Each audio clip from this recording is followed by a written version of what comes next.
Hi guys, சின்ன மருமகள் சீரியலில் இன்னைக்கு எபிசோடில் என்ன நடக்குதுன்னு பார்த்தீங்கன்னா, குடும்பமே ஹாலில் இருக்காங்க. அப்போ ராஜாங்க இருந்துக்கிட்ட சொல்கிறாரு, பூஜை அறையில் பாரு செக் இருக்குது, அதை எடுத்துகிட்டு வா அப்படின்னு சொல்லிட்டு சொல்கிறாங்க. கருப்பும் சரின்னு சொல்லிட்டு போய் எடுத்துகிட்டு வராரு. எடுத்துகிட்டு வந்து ராஜாங்கத்துக்கிட்ட கொடுக்குறாரு. ராஜாங்கமும் இருந்துக்கிட்டு அதில் கையெழுத்து போட்டு கொடுக்குறாரு. கையெழுத்து போட்டு கொடுத்ததுக்கப்புறம் பார்த்தீங்கன்னா, ராஜாங்க இருந்துக்கிட்டு சன்னியாசிட்ட கொடுக்குறாங்க. இந்தப்பா போஸ் கல்யாணத்துக்காண்டி 1 கோடி ரூபாய் தரேன்னு சொன்னல, அதுக்குரிய செக் அப்படின்னு சொல்லிட்டு கொடுக்குறாரு. அதுக்கு சன்னியாசி இருந்துட்டு சொல்கிறாங்க, எதுக்கு நான் இப்போ கொடுக்குறீங்க, வந்து கல்யாணத்தன்னைக்கு கொடுங்க அப்படின்னு சொல்லிட்டு நீங்களே வச்சுக்கோங்க அப்படின்னு சொல்லிட்டு சொல்றாரு. அதுக்கு ஈஸ்வரி இருந்துகிட்டு சொல்றாங்க, ஏன் வேணான்னு சொல்றீங்க, வாங்கி வச்சுக்கலாம், பத்திரமா வச்சுக்கலாம் அப்படின்னு சொல்லிட்டு சொல்றாங்க. அதுக்கு சன்னியாசி இருந்துட்டு சொல்றாரு, கல்யாண வேலையில நீ வந்து மிஸ் பண்ணிடுவ எங்கேயாச்சும், அதனால அண்ணா கிட்டே இருக்கட்டும் அப்படின்னு சொல்லிட்டு சொல்றாரு. அதுக்கு ஈஸ்வரி இருந்துட்டு சொல்றாங்க, இது என்ன 10 ரூபா 20 ரூபா பொருளா, 1 கோடி ரூபாய் மதிப்புள்ள பொருள், இது எப்படி நான் மிஸ் பண்ணுவேன் அப்படின்னு சொல்லிட்டு நான் பத்திரமா வச்சுக்கிறேன் அப்படின்னு சொல்லிட்டு அவங்க வந்து வாங்க போறாங்க. அதுக்கு வெள்ளத்தாய் பாட்டி இருந்துகிட்டு சொல்றாங்க, நீயும் வச்சுக்க வேணாம், ஈஸ்வரியும் வச்சுக்க வேணாம், என்கிட்ட கொடுங்க, நான் பத்திரமா வச்சுக்கிறேன் அப்படின்னு சொல்லிட்டு அந்த பாட்டி வந்து வாங்கிக்கிறாங்க. உடனே போஸுக்கு சித்ராக்கு ஈஸுக்கெல்லாம் ரொம்பவே ஷாக் ஆயிடுது.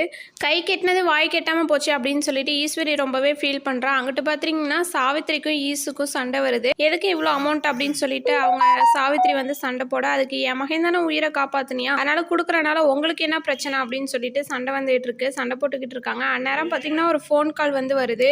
ஈஸ்வரிக்கு வந்து ஒரு ஃபோன் கால் வருது. அந்த ஃபோன் கால்ல யாருன்னு பாத்தீங்கன்னா ஈஸ்வரியோட அண்ணன் பொண்ணு வந்து அந்தமான்ல இருந்து ஃபோன் பண்ணியிருக்காங்க. அவங்க வந்து போஸோட கல்யாணத்துக்கு வர்றதா வந்து சொல்லியிருக்காங்க. உடனே ஈஸ்வரிக்கு பார்த்தீங்கன்னா ரொம்பவே சந்தோஷமாயிடுது. சேது வந்து மொட்டை மாடியில் உட்காந்துருக்காரு. கருப்பு வந்து இந்த மாதிரி ஈஸ்வரி அம்மாவோட அண்ணா பொண்ணு வந்து வராங்களாமா, போட்டுக்கு வந்துட்டாங்களாம், நம்ம வீட்டுக்கு போஸோட கல்யாணத்துக்கு வராங்களாம் அப்படின்னு சொல்லிட்டு கருப்பு இருந்துகிட்டு சொல்றாங்க. யார் அந்தமான்ல இருந்தவங்களா அவங்களா அப்படின்னு சொல்லிட்டு சேது கேட்கிறாரு. ஆமா அப்படின்னு சொல்லிட்டு கருப்பும் சொல்றாங்க. அந்நேரத்துக்கு பார்த்தீங்கன்னா அங்கிட்டு போஸ் வராரு. உடனே சேது கூப்பிட்டு போஸுக்கு வாழ்த்துக்கள் சொல்றாரு. உன் கல்யாணத்துக்கு முன்னாடி எங்களுக்குலாம் ட்ரீட் கொடு அப்படின்னு சொல்லிட்டு சேதுவும் கேட்கிறாரு. கேட்டுட்டு அவருக்குரிய அட்வைஸும் பண்றாரு.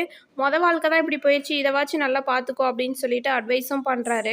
அடுத்து என்ன நடக்குதுன்னு பார்த்தீங்கன்னா, தமிழும் ஜெனியும் கிளாஸ் ரூம்ல இருக்காங்க. ஜெனி வந்து ரொம்பவே அழுதுகிட்டு இருக்காங்க. இந்த மாதிரி எங்க வீட்டில் வந்து பெரிய பிரச்சனை ஆயிடுச்சு, நீ வெளியவே விட மாட்டாங்க, ஃபோன் கூட எடுக்க விட மாட்டாங்க அப்படின்னு சொல்லிட்டு ரொம்ப அழுக ஆரம்பிச்சிடுறாங்க. உடனே தமிழ் இருந்துக்கிட்டு உடனே ஜெனியோட ஆளுக்கு வந்து ஃபோன் பண்றாங்க. ஜெனியோட ஆளும் அங்கே வந்துடுறாங்க. உடனே ஜெனி வந்து கட்டி பிடிச்சிட்டு ரொம்ப அழுக ஆரம்பிச்சிடறாங்க. நீ எங்கேயாச்சும் கூட்டிட்டு போ, நம்ம ஓடி போய் கல்யாணம் பண்ணிக்கலாம் அப்படின்னு சொல்லிட்டு அழுக ஆரம்பிச்சிடறாங்க. வெயிட் பண்ணு ஜெனி அப்படின்னு சொல்லிட்டு அவர் சொல்லிட்டு அந்த இடத்த கிளம்பிடுறாரு. அடுத்து என்ன நடக்க போகுதுன்னு பார்த்தீங்கன்னா, கோட்ரஸ்ல பார்த்தீங்கன்னா மலர் இருந்துகிட்டு வீடு கூட்டிட்டு இருக்காங்க. அந்நேரம் பார்த்து போஸ் அந்த வழியா வந்து போயிட்டு இருக்காரு. உடனே போஸ் வந்து திரும்பி பார்க்குறாரு மலர் கூட்டுறத.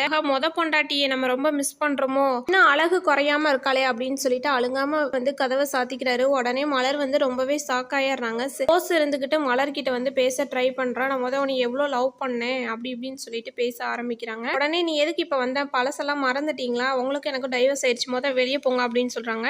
போஸ் இருந்துகிட்டு நெருங்கி வராரு. அதோட இந்த எபிசோட் வந்து முடிஞ்சு. அடுத்தடுத்து என்ன நடக்க போகுதுன்னு தெரிஞ்சுக்கணும்னா மறக்காம நம்ம சேனலை சப்ஸ்கிரைப் பண்ணி ஃபாலோ பண்ணிக்கோங்க. தேங்க்ஸ் ஃபார் வாட்சிங்.